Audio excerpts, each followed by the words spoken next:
The August Wilson Center, Building a Legacy, is an important film for many reasons. Obviously, one of them is its honoring the legacy of August Wilson. The other, the film does not shy away with the issue of race when it comes to fundraising. And the film does cover the complexities that arise when trying to build a center like the August Wilson Center, and how you need a cooperation of individuals, of foundations, of everybody working together. And even when you have that, you have unforeseen problems that come up.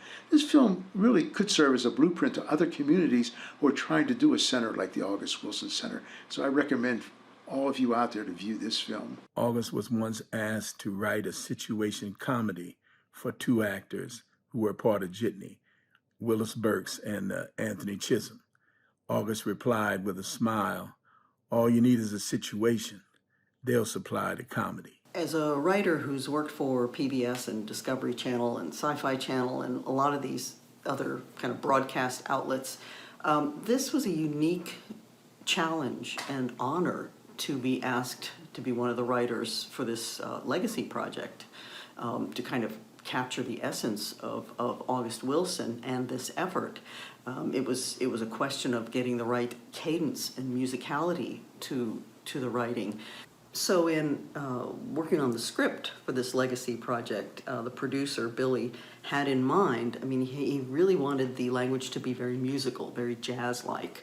And it was challenging and fun to do that, but we would have interesting exchanges about single words, you know, which word is better, back and forth in emails, to get it absolutely right, because again, this is August Wilson, you know, you don't take a single word lightly. As with most African-American artists, August found ways to infuse his works with elements of other African-American art forms, especially music. To my ears, August's treatment of text, dialogue, and the interplay of characters often reminded me of a jazz improvisation and the pathos of the blues. August had a personal relationship with the blues. His life was that of struggle. So this guy, in writing the music for it and preparing this document, that I had to keep that in mind, man. This is a guy that was very close to the blues and understood what it was all about. And in this project, I got to soak in the presence of a lot of interesting people, and each one kind of broadened my understanding of what August Wilson was about and his legacy, and what Pittsburgh was like, and what the Hill was like. To design a culturally specific institution in the middle of an American city for such a deeply rooted, culturally based community of people who look like me has been a privilege of a lifetime. The way to edit a project like this that took years to complete is you have to imagine when you watch any version of it, that you're watching it for the very first time. When I interviewed August Wilson for NOMMO Productions, I was surprised what a laid-back person he was, when the characters in his plays were actually bold and larger than life. It's so important for our young people to see and know the struggles that he had, and even the struggles that continue to be today. August Wilson is one of the greatest influences on my career, and I, for one, am going to be very active in preserving his memory and his legacy. August Wilson's cycle of 10 remarkable plays capture a century of Black experience in America with realities still raw and fresh today.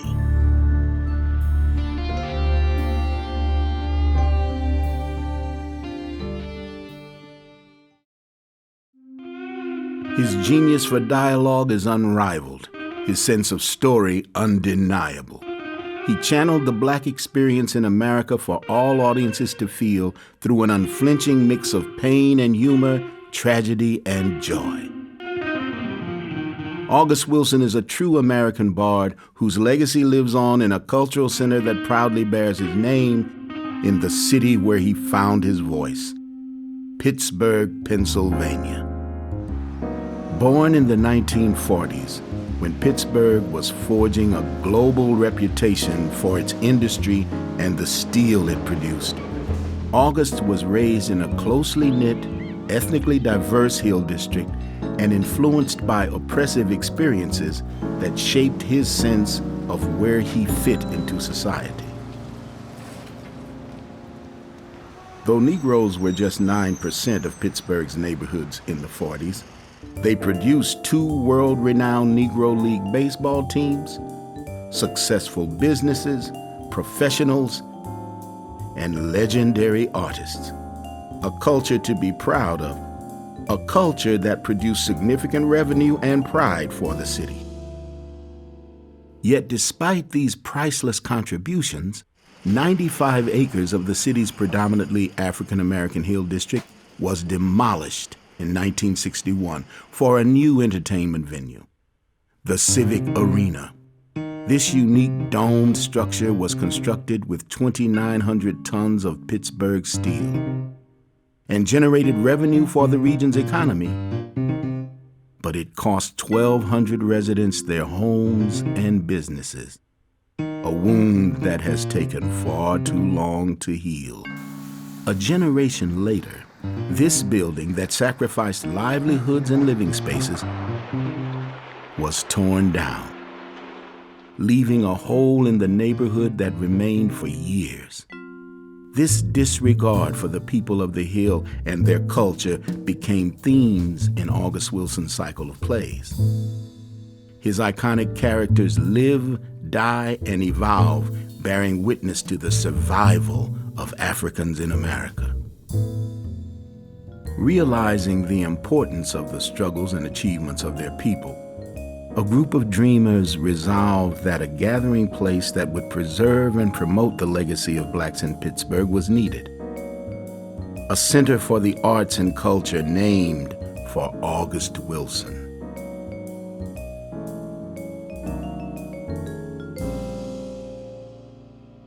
As plans took shape, 2 issues confronted the proposed center. Where would it be located, and how would it be paid for?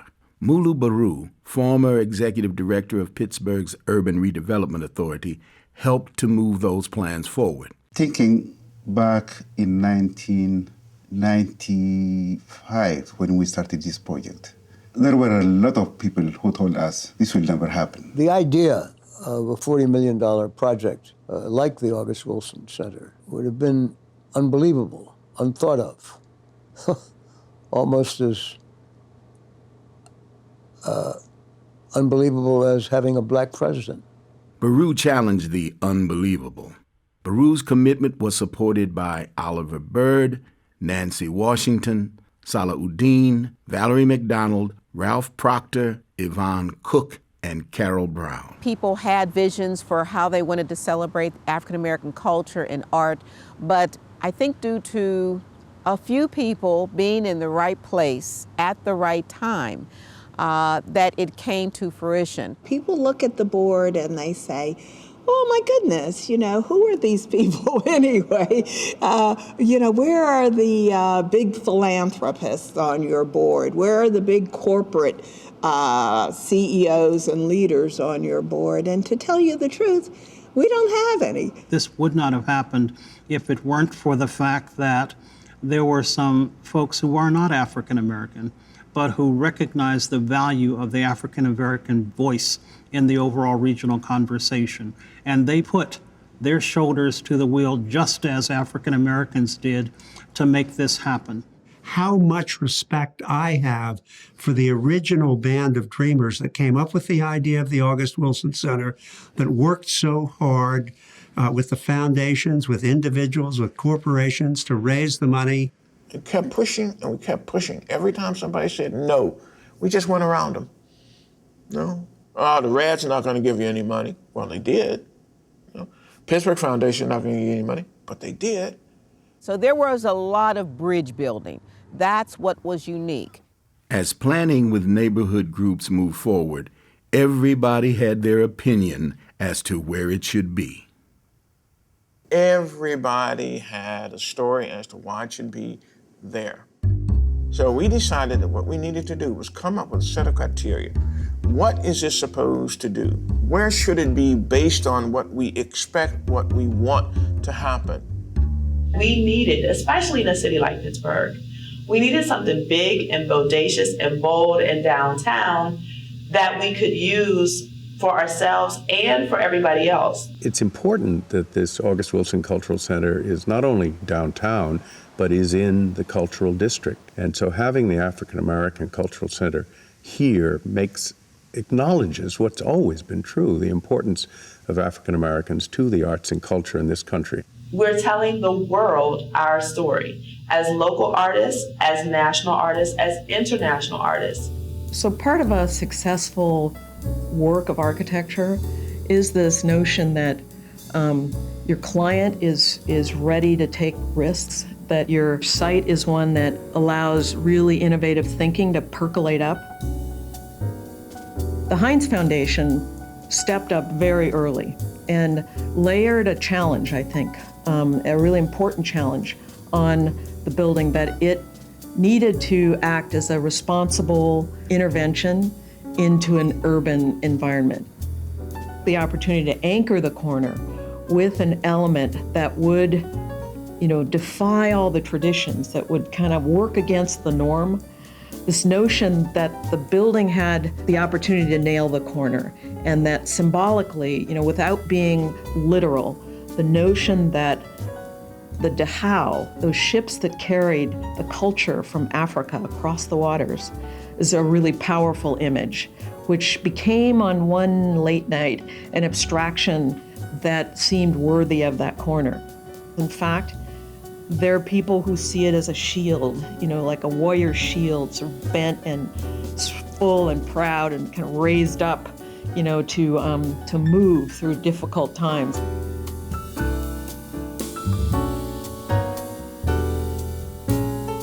The center was designed to function for all art forms, purposes, and to reflect an African American culture.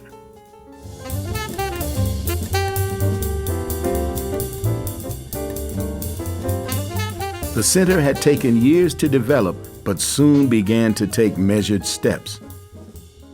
1945, in just that short lifetime, August's lifetime, we've come from a society of open, legal, racial segregation and apartheid to the construction of the August Wilson Center in the year that the country elected an African American named Barack Hussein Obama, President of the United States.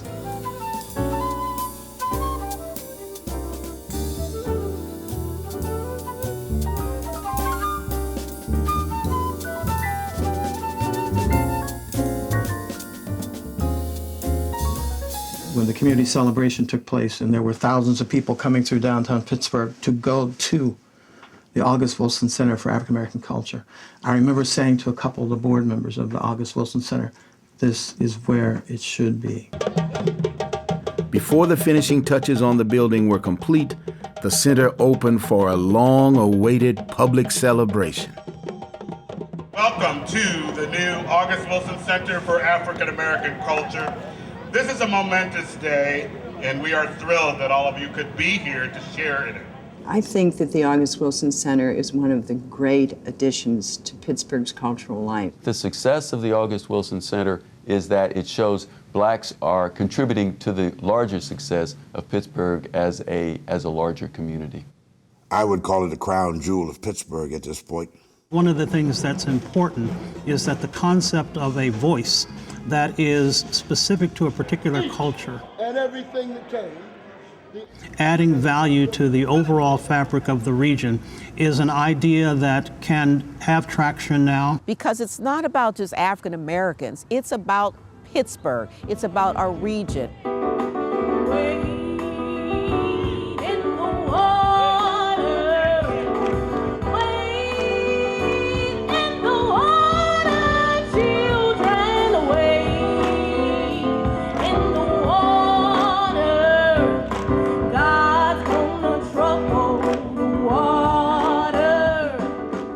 Successful cultural institutions are strengthened by involving and supporting communities, and most importantly, by investing in the discovery and development of young artists.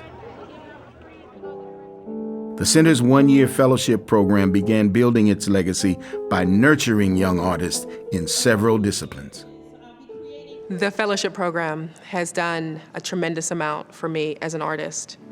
It's challenged me in ways that I never thought I would be challenged. Through the fellowship program, the August Wilson Center makes a commitment to help emerging artists and to bring people along, and that's important.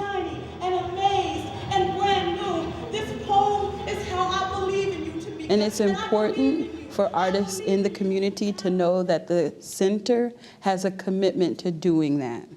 As part of the first fellowship group, I was the youngest member, and I think it would be a great opportunity for a lot more young people to come out. What really gets you to that next level is finding your own voice in there, and that takes a lot of time.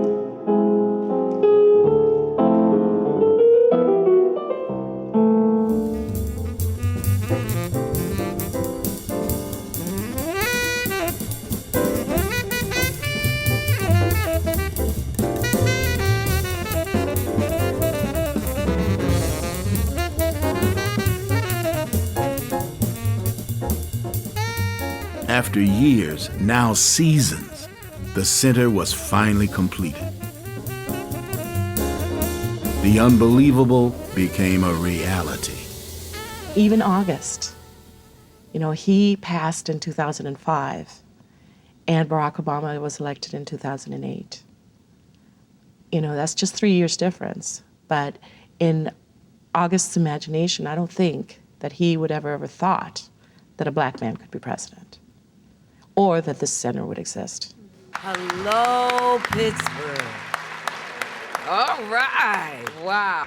We broke ground on this facility in 2008. Because this really is a significant moment in Pittsburgh. A landmark for downtown We've been working on this for the last 12, 15 years. This place just puts us more on the map. We're all happy and proud of the way the community has supported this effort. Now we just have to start the hard work, and that's to get out and support it on an ongoing basis. We have to create our own new possibilities. One of the biggest fears that we had and continue to have is that we would build such a wonderful building and then not be able to pay for it and keep the doors open. But what was feared could not be avoided. Welcome back to the Sunday Business Page. August Wilson Center has run into serious financial trouble. Its future remains in doubt. What is the legal solution to get out of this mess? Because right now it's in bankruptcy because there's debt that has to be paid off. The debtors have to be paid off. There is $7.5 million, round figures, of first mortgage debt that is owned by Dollar Bank and some other co-lending banks. And most bankruptcies, far and away, are caused by events over which people really don't have absolute control. A lot of money was spent. The building opened, $11 million in debt. Could the center have known beforehand, for example, that it was going to be leaning into a catastrophic recession? No. If the debt situation and the economy had been a little bit easier to manage, I don't think it would have gone into bankruptcy. Could more work have been done at the front end to forecast some of the costs? Perhaps. But were all of those costs controllable? No. You're looking at an institution that requires, roughly about $5 million to operate every year. Just the building sitting dormant costs us about $1 million a year. What this just illustrates is that launching something like this is difficult, and that's actually been the experience of new cultural organizations of this size, including new African-American-centric organizations of this size around the country. How painful of an experience it was for people who had invested financially, as well as blood and political favors. I was disappointed along with everybody in the community. I've had bad feelings towards the August Wilson Center. You know, I was hurt. I remember when it was going under, I would read some of the editorial and op-ed pieces and some of the mean-spirited comments that were made about the African-American community not appreciating it or deserving it or should be reinvested in. Oh, they were racist. Yeah.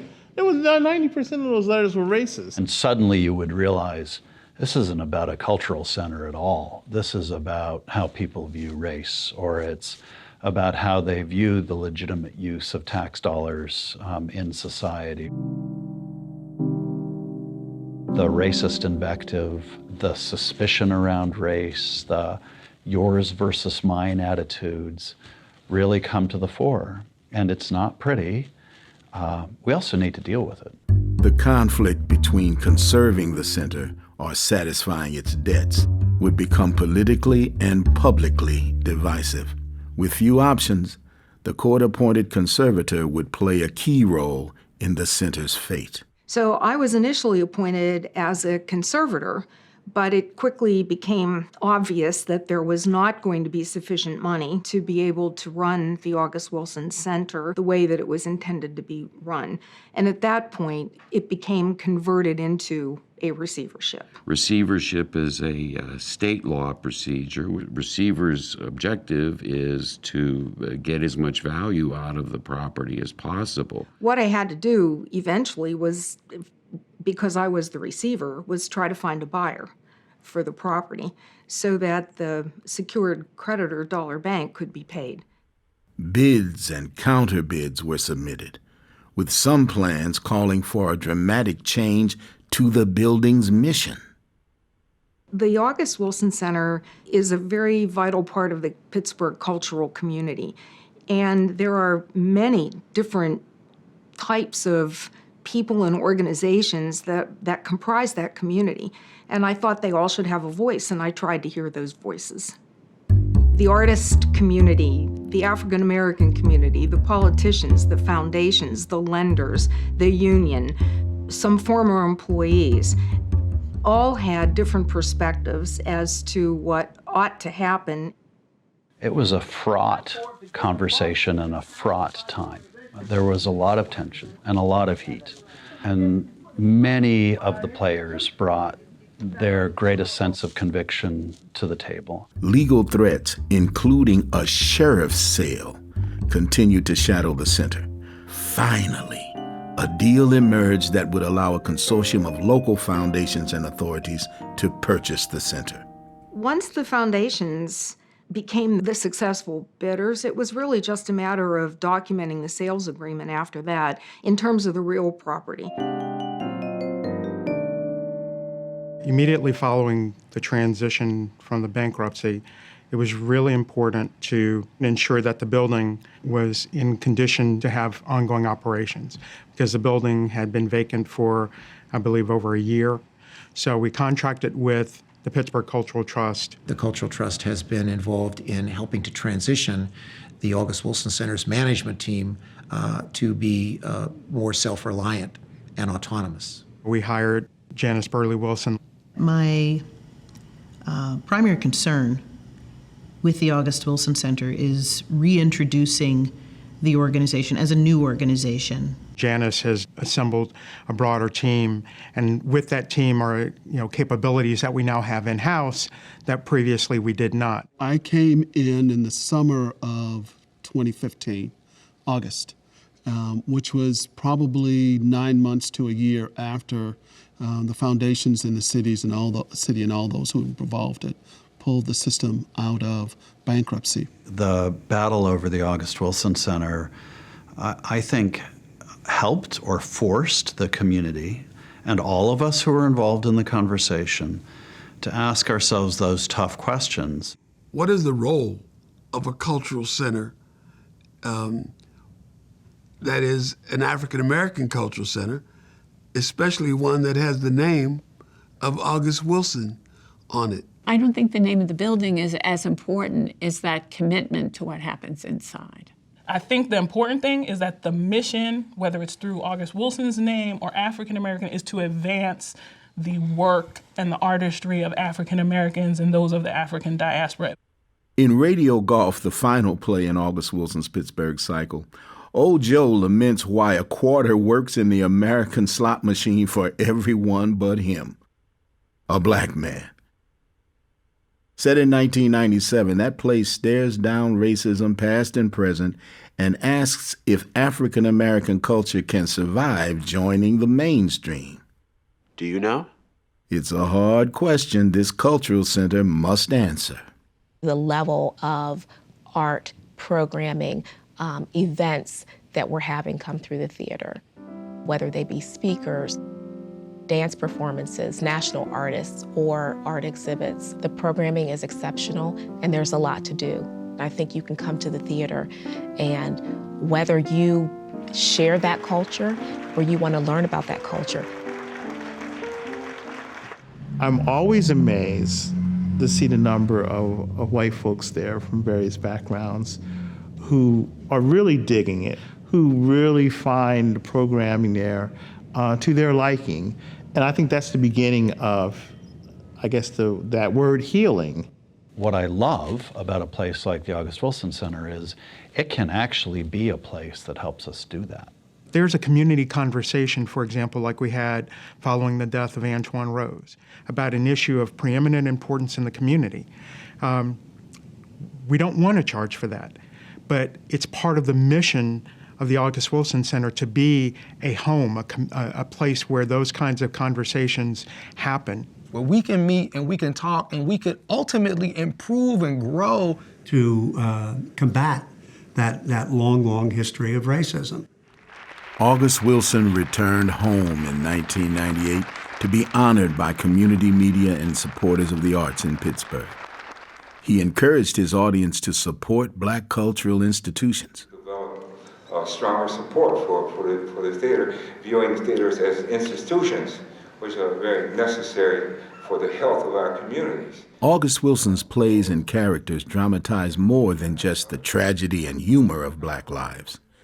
They speak to enduring and overcoming. In Wilson's 9th play of his Pittsburgh cycle, King Hedley II, set in 1985, a pregnant Tonya wails that she won't raise a baby to be killed by neighborhood violence or police. Shoot him? She won't bring another child into a world that don't respect life. What sense that make? Wilson's prophetic words exposing an affliction that continues to this day. August Wilson's namesake cultural center offers safe ground where such painful issues can be channeled, where one's voice can be heard through the arts. I think of a quote. This is from Amiri Baraka, who, as you know, was one of the influences on August Wilson. And Baraka said, talking about the 60s, that he wanted for theater to be as important in people's lives as a grocery store. But a cultural center gets at that it's speaking to the self in a different way, giving you food in a different way, cultural food. And I think that's something that August Wilson is looking down and really appreciating that's going to happen in Pittsburgh. It's a movement to begin to look at who we are and how we relate to the society and what can we do to strengthen and empower black theater. Cultural institutions do not make money. They represent public good. That needs to be with us for the long term. We want to preserve for the future generations. You don't have a 65,000 square foot jewel in the heart of downtown Pittsburgh and think that other people are going to pay for it. I know people who say, oh, I've heard so many wonderful things, and they still haven't been there. And I'm saying there's a jewel downtown. It's a jewel downtown, and you've not been there. At the end of the day, if we do not achieve sustainability, we have failed the community. Not only do we need a facility that will encompass all of our achievements, but we need it on a continuous basis. Our power is in our unity. And when we become unified as an arts community, that's when we see our sustainability. All the children should know this is part of your legacy. You are not alone, you are not penniless, you are wealthy because you're wealthy in culture. A legacy begins with a seed planted by people, places, and events, nurtured over years of purpose and survived through the deliberate journey of those who seek its future. 30 years from now, child is walking past the theater and they said, oh, we have to go to a concert at the August Wilson Center, somebody's going to say, who is August Wilson? And I think to be remembered for your body of work is probably the most important thing. In Seven Guitars, the character Canewell says he believes in love whether or not he is loved in return. That monologue, as August Wilson wrote it, holds a message of deep spirit. Wilson loved African American culture and experience and put his love out there, unleashing freedom and joy by fearlessly dramatizing the pain and struggle. This original American bard left the world a legacy that the place called the August Wilson Center must embrace for future generations to build on. Well, I'm an actor and a playwright from right here in Pittsburgh. And I perform characters in August Wilson's plays, all of them. Not caricatures. Characters, real people that found their voice in spite of the hatred that surrounded them. Now, a center right here in Pittsburgh with his name on it, that's going to provide the ground for artists like me, actors, playwrights, on which we can stand and make our legacy. And the fact that it has culminated as successfully as it has in a center of this magnitude in Pittsburgh, with all that it means, all that Pittsburgh represents in August's work, is extraordinary.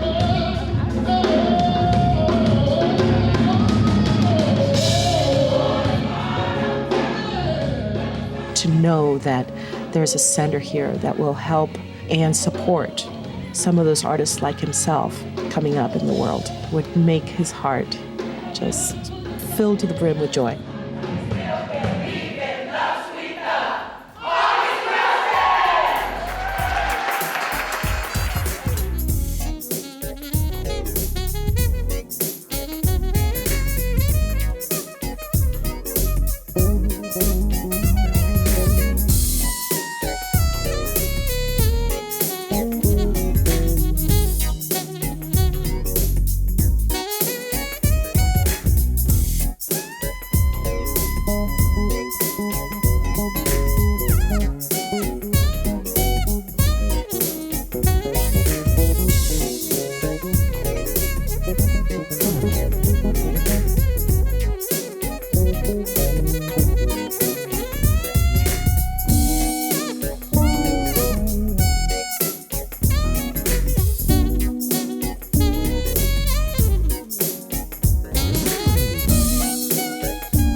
Ultimately, the center is a piece of urban art that comes alive at night.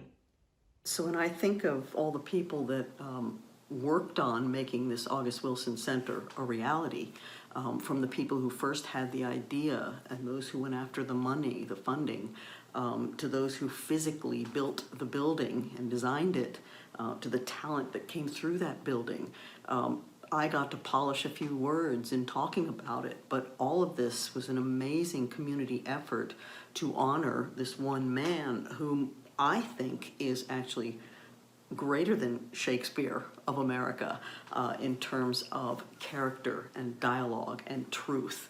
I mean, he's it. August Wilson is it. August sent in a video of an acceptance speech to the BBC for the Olivier Awards broadcast. But when he realized that they had truncated his acceptance speech and eliminated a part of it where he honored his wife and new daughter, he challenged someone at the Olivier Committee to a duel. He told them they could choose their weapons and he would meet them anytime, any place. The legacy of August Wilson must be preserved for all of those who come after us. I'm really excited to get this documentary in the hands of young people, their next generation of artists coming up, so they know the value of having such a valuable center here in the city of Pittsburgh. The challenge of editing a documentary like this is taking all the comments by all the people, sorting them out, sifting through that, find the ones that best tell the story. We wanted to be able to tell it in a clear, simple way and not get bogged down in a lot of the details.